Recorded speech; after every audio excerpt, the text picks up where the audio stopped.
Hello everyone, कैसे हैं आप सभी लोग। आज हम बात करने वाले हैं इथेरियम के बारे में। इथेरियम क्या है, बिटकॉइन से कैसे अलग है, फ्यूचर में क्या यूज़ है और second most valued crypto currency कैसे बना। आज हम ये सब समझेंगे क्रिप्टो एक्सप्लेन के इस एपिसोड में, तो बने रहिए एंड तक। वीडियो को चालू करने से पहले एक आप लोगों को डिस्क्लेमर दे दूँ कि ये कोई फाइनेंशियल एडवाइस नहीं है। मैं क्योंकि सर्टिफाइड फाइनेंशियल एडवाइसर नहीं हूँ, इसलिए मैं आप लोगों को कोई भी फाइनेंशियल एडवाइस तो नहीं दे सकता।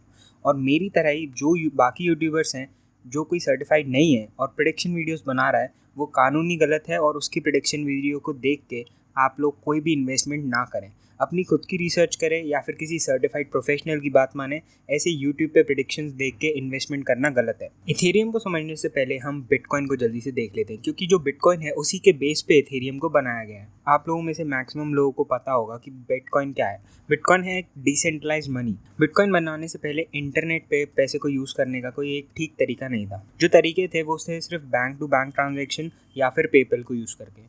और इसमें भी जो मनी का यूज़ होता था वो ट्रैक होता था गवर्नमेंट द्वारा, वो कंट्रोल्ड मनी होता था। इसकी वजह से बहुत सारे चार्जेस लगते थे इस मनी पे और इसको इजीली ट्रैक किया जा सकता था। अब इससे सिक्योरिटी पे लोगों की फ़र्क पड़ता था। मगर बिटकॉइन ने इन सभी प्रॉब्लम्स को एक ही बार में सॉल्व कर दिया, एक डिसेंट्रलाइज्ड करेंसी बना के, जो लोग एक दूसरे को भेज सकते थे। हर एक बिटकॉइन ट्रांजैक्शन कंफर्म किया जाता है और वैलिडेट किया जाता है पूरी की पूरी बिटकॉइन कम्युनिटी के द्वारा। इसकी वजह से इसके अंदर कोई चेंजेस लाना या फिर इसे मैनिपुलेट करना या फिर इसमें फ्रॉड करना बिल्कुल इम्पॉसिबल है।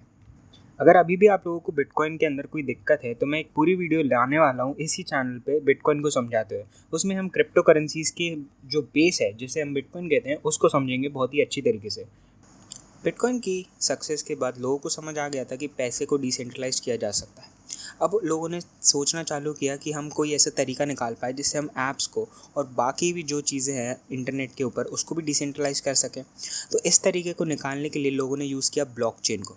अब ब्लॉकचेन जो है वो है एक बाय प्रोडक्ट बिटकॉइन की इन्वेंशन का। ना बाय प्रोडक्ट क्या होता है? जो बाय प्रोडक्ट का एग्जांपल अगर हम ले तो बटर मिल्क। जब हम बटर बनाते हैं तो उसके साथ में फ्री में जनरेट होता है बटर मिल्क, जिसका अपने आप में एक बहुत सारे यूजेस होते हैं। उसी तरीके से जो मेन इन्वेंशन था वो था बिटकॉइन, लेकिन उसके साथ में आविष्कार हो गया ब्लॉकचेन का भी। ब्लॉकचेन का इन्वेंशन पहले से बनी टेक्नोलॉजी जैसे कि क्रिप्टोग्राफी, प्रूफ ऑफ वर्क और डिसेंट्रलाइज नेटवर्क को मिला के हुआ। जो बिटकॉइन की टेक्नोलॉजी थी उसको लोगों ने जब समझा और उस टेक्नोलॉजी को नाम दे दिया ब्लॉकचेन का। जो ब्लॉकचेन की टेक्नोलॉजी थी वो बिटकॉइन के बाद आई। बिटकॉइन से पहले ऐसी कोई टेक्नोलॉजी नहीं थी, मगर जब लोगों ने बिटकॉइन के पीछे की टेक्नोलॉजी को समझ लिया, उसे यूज़ करना चालू किया, तब इस टेक्नोलॉजी का नाम पड़ गया ब्लॉकचेन। ना बहुत इंपॉर्टेंट है ये समझना कि जो ब्लॉकचेन और बिटकॉइन का कनेक्शन है वो कुछ तरीके से इंटरनेट और ईमेल के कनेक्शन जैसा है। जो इंटरनेट है वो एक प्लेटफॉर्म है जिस पे आप ईमेल और बहुत सारे वैसे ही प्रोग्राम्स को यूज़ कर सकते हैं। वैसे ही ब्लॉकचेन भी एक नेटवर्क है जिसके ऊपर आप बिटकॉइन जैसी बहुत सारी क्रिप्टो करेंसीज और प्रोग्राम्स को यूज़ कर सकते हैं। ये सब समझने के बाद लोग बहुत एक्साइट हो गए, क्योंकि उन सभी ने सोचना चालू किया कि हम क्या क्या डिसेंट्रलाइज कर सकते हैं। लेकिन इसके अंदर एक प्रॉब्लम थी। एक सिस्टम को पूरी तरीके से डिसेंट्रलाइज करने के लिए या फिर एक ऐप को बनाने के लिए जो पूरी तरीके से डिसेंट्रलाइज्ड हो, एक प्लेटफॉर्म की ज़रूरत थी।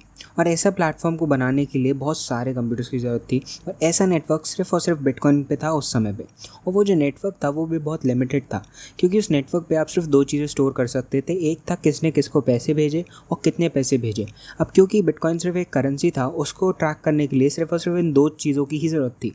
लेकिन अगर आपको ऐप्स बनाने हैं या फिर और कोई कॉम्प्लेक्स चीज़ को डिसेंट्रलाइज करना है तो आपको इससे ज़्यादा पैरामीटर्स की ज़रूरत पड़ेगी अपने प्लेटफॉर्म पे। नाउ अगर एक ऐप के लिए आप प्लेटफॉर्म बनाने जाएंगे तो ऐसा बहुत ही मुश्किल होगा, क्योंकि आप लोगों को एक बहुत बड़ा नेटवर्क बनाना पड़ेगा कंप्यूटर्स का, और ऐसा बहुत ही मुश्किल था। इसलिए वितालिक ब्यूटेरिन ने 2014 में इथेरियम को बनाया। इथेरियम ने वो नेटवर्क प्रोवाइड किया जिसके ऊपर आप डी एप्स बना सकते थे। डी एप्स का मतलब डिसेंट्रलाइज्ड एप्लीकेशन होता है। ऐसे प्रोग्राम जिन्हें कोई भी एक बंदा कंट्रोल नहीं करता। भले ही आपने कोड लिखा हो, लेकिन अगर आपने एक बार इथेरियम पे उसे लॉन्च कर दिया तो आप उसे कंट्रोल नहीं कर सकते। जैसे कि आपको सादे ऐप्स को बनाने के लिए प्रोग्रामिंग लैंग्वेज सीखनी पड़ती है, वैसे ही आप लोगों को डी ऐप्स को बनाने के लिए इथेरियम की coding language that is solidity को सीखना पड़ेगा। जो इथेरियम है वो एक नेटवर्क है जिसे बहुत सारे कंप्यूटर्स को जोड़ के बनाया गया है, इसलिए वो पूरी तरीके से डिसेंट्रलाइज्ड है। एक बार अगर कोई प्रोग्राम इथेरियम पे जाता है तो वो कंप्यूटर्स इंश्योर करते हैं कि वो जैसा लिखा गया है वैसे ही एग्जीक्यूट हो। इथेरियम एक इंफ्रास्ट्रक्चर है डी ऐप्स को बनाने का और रन करने के लिए, ना कि कोई क्रिप्टो करेंसी। जो करेंसी है जिसे इस प्लेटफॉर्म पे यूज़ किया जाता है वो है ईथ। हम इस ईथ को पूरी अच्छी तरीके से समझने के लिए एक और वीडियो बनाऊंगा मैं, क्योंकि अगर मैं इस वीडियो में समझाने बैठूंगा तो ये वीडियो बहुत लंबा हो जाए। अभी के लिए आप सिर्फ इतना समझ लीजिए कि अगर आप किसी एक्सचेंज पे प्राइस को सर्च करते हैं इथेरियम की, तो वो एक्चुअली ईथ की प्राइस होती है, ना कि इथेरियम की, क्योंकि इथेरियम सिर्फ एक प्लेटफॉर्म है, ना कि एक क्रिप्टो करेंसी। नाउ इथेरियम का गोल है इंटरनेट को पूरी तरीके से डिसेंट्रलाइज करना, मगर इंटरनेट तो वैसे ही डिसेंट्रलाइज्ड है। आपको ऐसा लगता होगा, एक्चुअली नहीं। इंटरनेट पे सिर्फ कुछ ही कंपनीज़ हैं जैसे कि गूगल, फेसबुक, अमेज़ॉन और ऐसी बड़ी बड़ी कंपनियाँ जो पूरा का पूरा कंट्रोल रखती हैं। और ऐसी बड़ी बड़ी कंपनियों के बिना कोई भी ट्रांजैक्शन या फिर कोई भी एक्टिविटी इंटरनेट पे होती ही नहीं है। मगर बिटकॉइन के इन्वेंशन के बाद ना सिर्फ हम ऐसा सोच सकते हैं कि हम ऐसे ऐप्स बनाएं जो बिना किसी थर्ड पार्टी यूज़र के लोगों को एक दूसरे से कनेक्ट कर सकें, मगर अब हम इथेरियम की मदद से उस सोच को रियलिटी में भी बदल सकते हैं। अगर हम सही तरीके से इथेरियम की टेक्नोलॉजी को अप्लाई करें तो हम बड़ी बड़ी कंपनी जैसे कि गूगल, फेसबुक, अमेज़ॉन को रिप्लेस किया जा सकता है डी ऐप्स के जरिए, जिससे कि लोगों को बहुत ज़्यादा सिक्योरिटी मिलेगी ऑन नेट।